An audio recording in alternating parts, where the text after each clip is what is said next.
Rotterdam marathon 2026-এ কোন ভারতীয় athlete জাতীয় রেকর্ড ভাঙলেন? শাওন বারওয়াল। রটারডাম ম্যারাথন বিশ্বের অন্যতম দ্রুতগতির এবং মর্যাদাপূর্ণ ম্যারাথন প্রতিযোগিতা যা প্রতি বছর নেদারল্যান্ডের রটারডাম শহরে অনুষ্ঠিত হয়। হিমাচল প্রদেশের 28 বছর বয়সী অ্যাথলিট শাওন বারওয়াল তার অভিষেক ম্যারাথনেই ইতিহাস গড়েছেন। তিনি 2 ঘন্টা 11 মিনিট 58 সেকেন্ড সময় নিয়ে ভারতের দীর্ঘ 48 বছরের পুরনো জাতীয় রেকর্ড ভেঙেছেন। 1978 সালে শিবনাথ সিং এর গড়া 2 ঘন্টা 12 মিনিটের রেকর্ডটি টপকে যান, যা ছিল ভারতীয় অ্যাথলেটিক্সের দীর্ঘতম সময় ধরে টিকে থাকা রেকর্ড।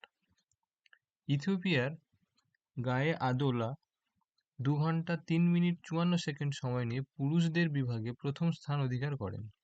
আর ওই ইথিওপিয়ার মেকিদেস সিমেলেস 2 ঘন্টা 18 মিনিট 56 সেকেন্ড সময় নিয়ে নারীদের বিভাগে কোর্স রেকর্ড গড়ে জয়ী হন।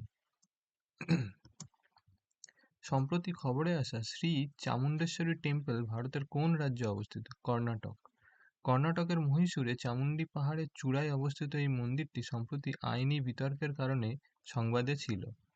12 দশকে হোয়সালা রাজবংশের আমলে নির্মিত এই মন্দিরটি 18টি মহাশক্তিপীঠের অন্যতম একটি হিসাবে বিবেচিত হয়। এটি মহীশূরের রক্ষাকর্তা দেবী চামুণ্ডেশ্বরীর উৎসর্গ করা হয়েছে। ব্যাডমিন্টন এশিয়ান চ্যাম্পিয়নশিপ 2026-এ ভারতে কে রূপোর পদক জিতেছেন? আয়ুষ শেট্টি। 20 বছর বয়সী আয়ুষ শেট্টি ভারতের দ্বিতীয় পুরুষ শাটলার হিসাবে এই মর্যাদাপূর্ণ টুর্নামেন্টের ফাইনালে ওঠার নজির গড়েছেন। এর আগে 1965 সালে দীনেশ খান্না এই কৃতিত্ব অর্জন করেছিলেন। এই টুর্নামেন্টে ভারত মোট একটি রূপো, আয়ুষ শেট্টি এবং লক্ষ্য সেনের হাত ধরে একটি ব্রোঞ্জ পদক জিতেছে। সেমিফাইনালে তিনি জাপানের শীর্ষস্থানীয় খেলোয়াড় কোদাই নারাওয়াকাকে হারিয়ে চমক সৃষ্টি করেছিলেন। ভারতের প্রথম দেশীয় কোয়ান্টাম টেস্ট বেডস কোন রাজ্যে উদ্বোধন হতে চলেছে? অন্ধ্রপ্রদেশে।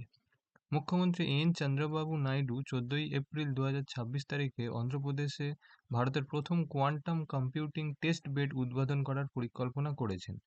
এটি ভারতের নিজস্ব কোয়ান্টাম কম্পিউটিং সক্ষমতা বৃদ্ধি করবে এবং গবেষক ও স্টার্টআপদের কোয়ান্টাম অ্যালগরিদম পরীক্ষা করার সুযোগ করে দেবে। কোয়ান্টাম টেস্টবেড হলো একটি বিশেষ পরীক্ষাগার বা প্ল্যাটফর্ম যেখানে কোয়ান্টাম কম্পিউটিংয়ের বিভিন্ন হার্ডওয়্যার এবং সফটওয়্যার উপাদানগুলোর কার্যকারিতা পরীক্ষা এবং যাচাই করা হয়। এটি মূলত একটি রেফারেন্স সিস্টেম হিসেবে কাজ করে যা নতুন প্রযুক্তি বা ডিভাইস বাজারের জন্য প্রস্তুত কিনা তা নির্ধারণ করতে সাহায্য করে। এর মাধ্যমে ভারত এখন নিজের দেশেই এই উচ্চতর প্রযুক্তি পরীক্ষা করতে পারবে, ফলে বিদেশের উপর নির্ভর করতে হবে না। সাইবার নিরাপত্তা, ওষুধ আবিষ্কার এবং প্রতিরক্ষার মতো গুরুত্বপূর্ণ ক্ষেত্রেও নতুন অ্যালগরিদম তৈরির জন্য এই টেস্ট বেডগুলো ভিত্তি হিসাবে কাজ করবে। কিউবিট বা কোয়ান্টাম বিট হলো কোয়ান্টাম কম্পিউটিংয়ের তথ্যর ক্ষুদ্রতম একক। সাধারণ কম্পিউটারে যেমন বিট 0 অথবা 1 থাকে, কিউবিট হলো তার থেকে অনেক বেশি উন্নত ও শক্তিশালী। সুপ্রিম কোর্ট সম্প্রতি বিবাহ বিচ্ছেদের জন্য সংবিধানের কোন অনুচ্ছেদটি ব্যবহার করেছে? অনুচ্ছেদ 142। বৈবাহিক বিবাদে আইনি প্রক্রিয়া অপব্যবহার রোধে সুপ্রিম কোর্ট তার অসাধারণ ক্ষমতা প্রয়োগ করে অনুচ্ছেদ 142-এর অধীনে একটি বিবাহ বিচ্ছেদ মঞ্জুর করেছে। অপেক্ষা করার প্রয়োজন নেই। সাধারণ আইন প্রক্রিয়ায় বিবাহ বিচ্ছেদের জন্য 6 থেকে 18 মাস অপেক্ষার নিয়ম থাকলেও কুলিং অফ পিরিয়ড ছিল, কিন্তু এই অনুচ্ছেদের অধীনে আদালত সেই সময়সীমা মকুব করতে পারে। 2026 সালের 13 এপ্রিল কোন সঙ্গীত কিংবদন্তির প্রয়াণ সংবাদে শোক প্রকাশ করা হয়েছে? আশা ভোসলে। 8 দশকেরও বেশি সময়ে দীর্ঘ কর্মজীবনে তিনি 20টিরও বেশি ভাষায় 11,000-এরও বেশি গান গেয়েছেন। সঙ্গীত জগতে তার অনবদ্য অবদানের জন্য 2008 সালে তাকে ভারতের দ্বিতীয় সর্বোচ্চ বেসামরিক সম্মান পদ্মবিভূষণ এবং 2000 সালে দাদাসাহেব ফালকে পুরস্কারে ভূষিত করা হয়েছে। 2011 সালে গিনিস ওয়ার্ল্ড রেকর্ডসে তাকে স্টুডিও রেকর্ডিংসের ইতিহাসে সর্বাধিক গান গাওয়া শিল্পী হিসাবে স্বীকৃতি দিয়েছিল।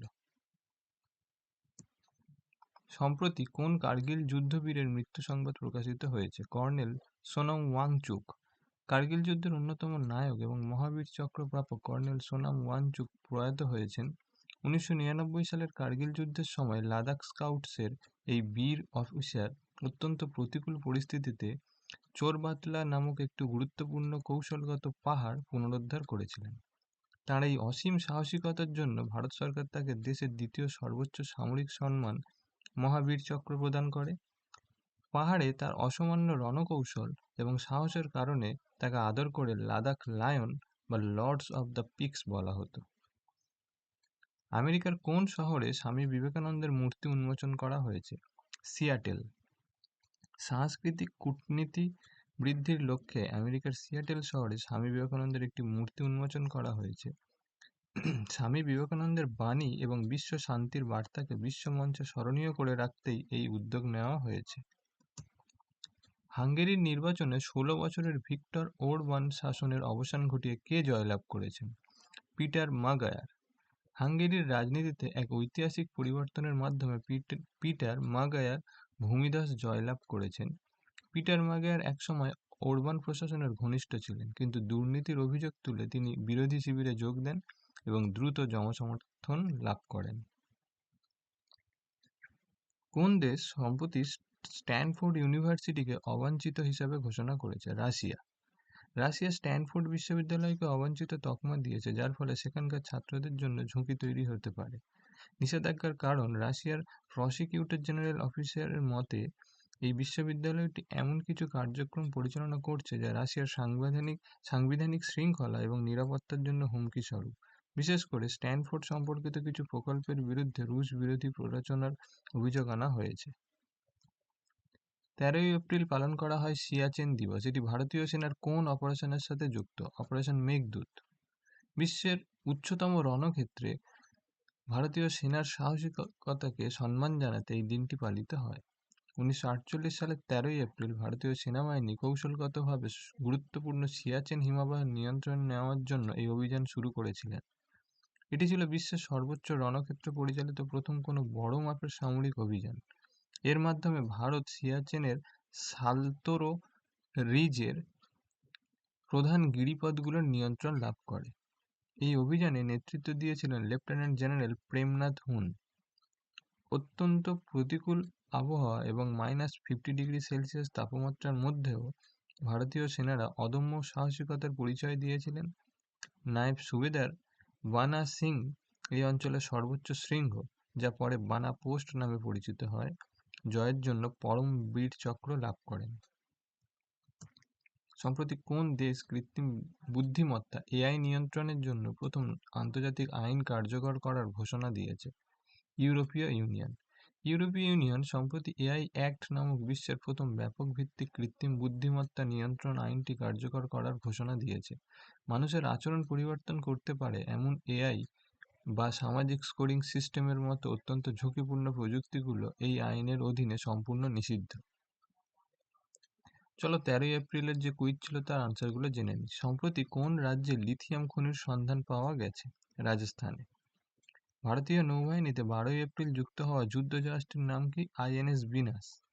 ড্রাগন ফ্লাই মিশনটি কোন উপগ্রহে অনুসন্ধানের জন্য পাঠানো হচ্ছে? টাইটান। এটা আজকের কুইজ। এর আনসারগুলো তোমরা কমেন্ট সেকশনে কমেন্ট করো, এর উত্তরগুলো আগামীকালের ভিডিওতে দিয়ে দেবো। আপনার প্রস্তুতিকে আরও মজবুত করতে আমরা প্রতিদিন এই ধরনের গুরুত্বপূর্ণ আপডেট নিয়ে আসি, তাই কোনো ক্লাস যাতে মিস না হয় তার জন্য এখনই সাবস্ক্রাইব করে রাখুন। নিয়মিত প্র্যাকটিস করুন, সাফল্য আসবে। দেখা হচ্ছে আগামীকালের ক্লাসে। ধন্যবাদ।